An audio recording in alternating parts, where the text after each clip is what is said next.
Welcome to the Art Lady's home, and today I'm at a blueberry field and I'm going to be picking blueberries. And of course we're going to be showing you a wonderful easy recipe to make with these blueberries. I'm also going to show you how to wash blueberries and then how to store blueberries after you've picked them. And this is my simple ways of washing and storing blueberries. But let's go on in and we'll take a look at this amazing blueberry field. These bushes are as tall as I am. And look at this, they're just incredible, huge. And this is the jewel blueberries, which are a little bit tartar. Each of the different kinds of blueberries, of course, they taste differently. And here I'm just showing you some of the jewels on the bushes, and you can see how abundant they are. When I go blueberry picking, it takes me about an hour, and I pick about, between me and my son, last time we picked about, I think it was 12, maybe more than that, 12 pounds, maybe more than 12. I'll let you know today how much we pick. But look at this is just prime season. Look at those huge, beautiful blueberries right there on the bush. It's quite exciting, quite amazing. And what's great about going to blueberry picking is you can taste the different varieties of blueberries and decide which ones you like the best. You can see how abundant these bushes are right here. Just amazing. And that's why it doesn't take very long to pick, pounds of blueberries at a time. This is going to be a great blueberry picking day. I can already see. Amazing. And the fields, there's no way that they could ever pick all of these blueberries. Look at this. Just amazing. Beautiful. And these bushes are almost as tall as I am. Actually, they're taller. And I'm 5'10". Just perfect blueberry picking day. Welcome to the Art Lady at Home, and this episode is on how to save time preparing your blueberries for the freezer. This is a method that I developed so that I don't have to wash my blueberries when I'm ready to eat them in the morning if I'm rushing. This is also saving steps and time. With other methods, some people put them on cookie sheets. You don't need to do that. So let me show you what I do and what I found works perfect. First of all, I rinse the blueberries in a large bin of water, and I kind of sift and stir them like this so that any of the debris comes to the top.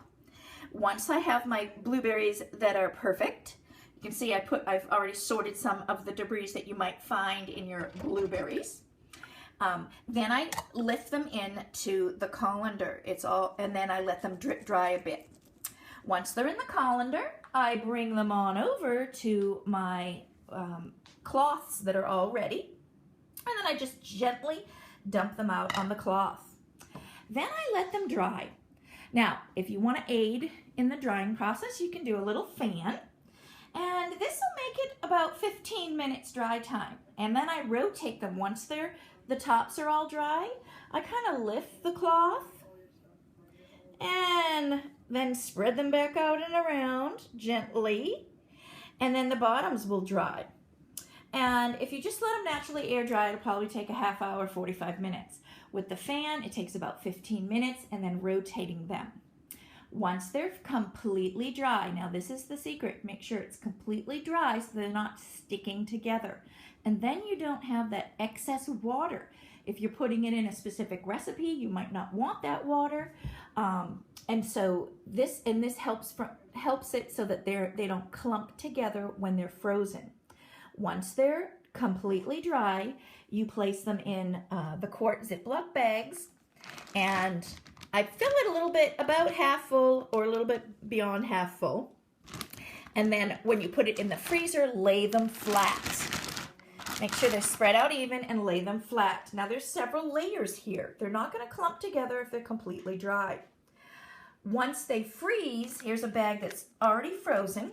Once they freeze, you can see here, they're not clumping together at all. You can see how it kind of turns this pinkish color on the outer edges. and they're not clumped together at all. So you're ready for your recipes in the morning or whenever you're going to make them. You can serve out, you know, a half a cup, whatever you need, and they come out perfect. This will alleviate that step of washing the blueberries when you're about to make your recipe. And sometimes saving time when you're doing this is very helpful. And I also didn't like it when I washed the blueberries after they were frozen. I just thought it was messy, and I just didn't like the way that was. So I thought, I'm washing my blueberries first, and then I'm freezing them. Now, my mom and sister swears by putting them on a cookie sheet after they're washed, letting them freeze, and then bagging them. But that to me is way too much work. I found that if you just put them in the baggies, lay the baggies flat and frozen, you don't have to do that cookie sheet step. And they work out perfect. They're not clumping together, and it works. So this will save you time, and I hope you enjoy your blueberries. Right now, I'm preparing the last batch of blueberries, but I did want to talk to you a little bit about what to expect if you've never been to the blueberry farm. Well, first of all, I can pick probably about 12 pounds of blueberries in an hour and a half. If you're a senior citizen and you're picking in about an hour and a half, my mom picked 6 pounds, and she was walking with a cane. Now, 6 pounds of blueberries is still quite a large quantity, and you can make quite a bit of things with that, but that's kind of what to expect, and that'll run you about, depending on the farm you're going to, $24 for 6 pounds. And the blueberry farm that we go to has a path that it has some black cloth on it. So it's really nice walking. You do have to be careful. Now, she walks with a cane. So if you're going with a senior citizen, you do have to be careful of any kind of potholes that may be under that black cloth. And if you're going with children, this is a great thing to do with kids, a great wholesome family activity. Bring the whole family, but always be respectful of other people. Because sometimes people want to go blueberry picking, and it's just a peaceful kind of meditative process, you know, and they're concentrating and they're enjoying themselves, and you don't really notice it because the bushes are so tall that people are right there next to you.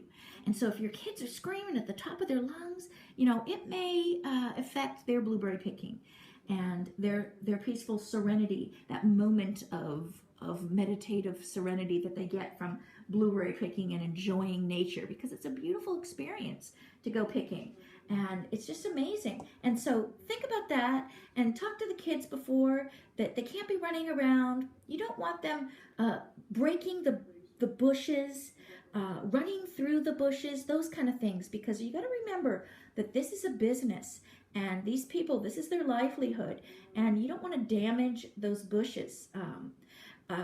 But I hope you enjoy this segment.